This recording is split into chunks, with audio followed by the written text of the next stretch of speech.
This evening I've decided to head across to Akyley Wood, which is the nature reserve we frequent most often.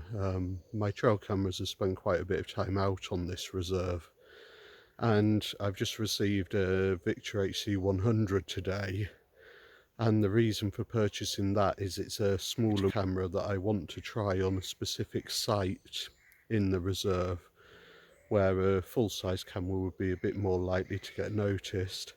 So I'm hoping this is small enough to go undetected more easily, as it's a bit close to a main path. To give you a feeling for the reserve, I'll give you a few pointers about what's here. It's a relatively young reserve. It's somewhere between 5 and 10 years old now. So there's a lot of young plantations of trees on the reserve. We've got a more mature woodland along a couple of the edges. This side is called Hopper's Wood, and on the far side we have woodland which leads down to the DLI in the pond there. In between those areas we have areas of open meadow like we've got here, which have quite a variety of wildflowers. There's a number of paths run across the reserve. One goes right round the edge, which is quite well defined, one across about the centre in terms of height, and there's one down about the centre as well. So behind me here is Hopper's Wood. You'll notice it's a relatively open woodland down there. Right in the bottom of the valley there's a stream. Unfortunately it can be quite polluted with heavy metals. Can be fairly smelly and it's often fairly red in coloration. Earlier in the year we often saw the roe deer in this area. You've got a large open meadow behind me. We assume that they're probably still going in there fairly frequently. It's just a case of the fact that as roe deer they're relatively small, so now we're more hidden by it.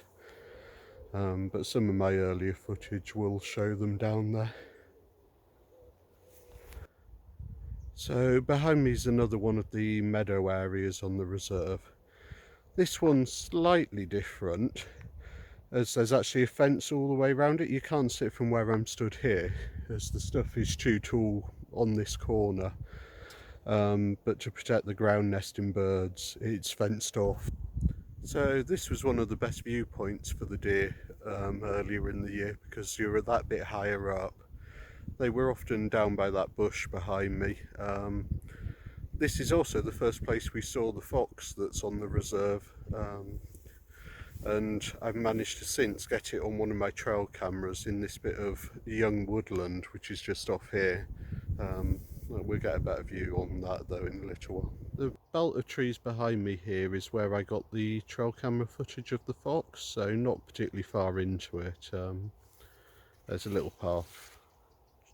This is the central path that goes from the top to the bottom. The one I was on before is the one that goes across. But there's a deer track into the wood just behind me, and I went up that a little way and put the camera out on that. On the other side of me we've got the what I call the central belt of trees, and this is where the footage of the deer is that was taken in the middle of a woodland area. Behind me we've got one of the deer tracks that goes out into the meadow area. This was a really good area for orchids earlier in the year. They've all gone over now. I think most of them have also been eaten, so we wonder if the deer enjoy grazing on them once they've gone to seed. So behind me here is the pond off this central avenue. We happened to have a visitor from a heron earlier in the year, which surprised us a bit as I put my trail camera on this pond. There was also I can't remember if it was a coot or a moorhen now, but we had one of them with young on the pond as well. If you look back through my videos you'll be able to find it. So I'm down at the bottom path across the reserve now. You'll get a better feeling for how much the railway crosses the whole thing here. So it goes right along the bottom edge of the reserve. So I'm going off this way. We've only known the railway caused problems once, as we've seen one of the roe deer get itself trapped on the far side of this boundary fence that runs right along. I assume that it jumped it right at the other end. A more mature stag was also showing signs of not wanting to leave it down there, which I managed to get some quite nice footage of that stag that day. This is the first of the ponds across the bottom edge of the reserve. It's been suffering a bit this year. It's never really had any water in it.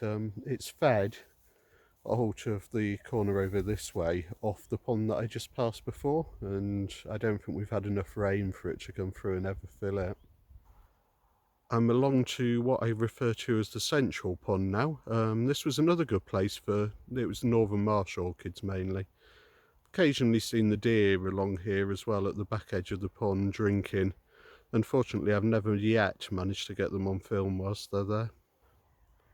This is the last of the ponds on this reserve now, so you can see how close it is to the railway. We don't see so much wildlife on this pond. We assume because it is so close to the railway that most stuff gets scared off it quite easily. This is the northeast coast main line that I'm walking along the side of at the moment, so we get quite a few trains through on here all the time.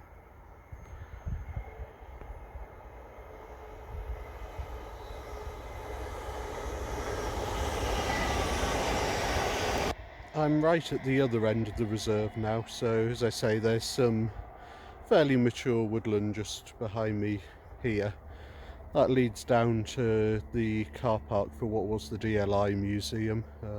It's unused at the moment. And then we've just got a bit of open meadow with some loose planted trees at this end of the reserve. You can see the gate for the edge of the reserve just behind me. Path behind me here would lead to the DLI museum and the ponds down there by the DLI. If you kept following it round, you'd also get to County Hall. Alternatively, you could go up the path by the edge of the trees here, would take you to County Hall or the other side of the DLI museum.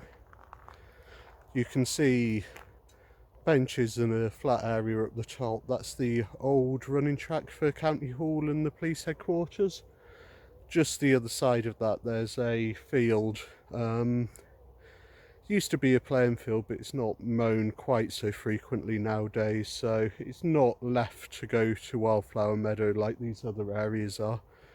This behind me actually was a golf course when I was a child, but it's now mainly left for wildlife again, as all this area. The swifts that we have on site enjoy going over the field and getting the insects off it.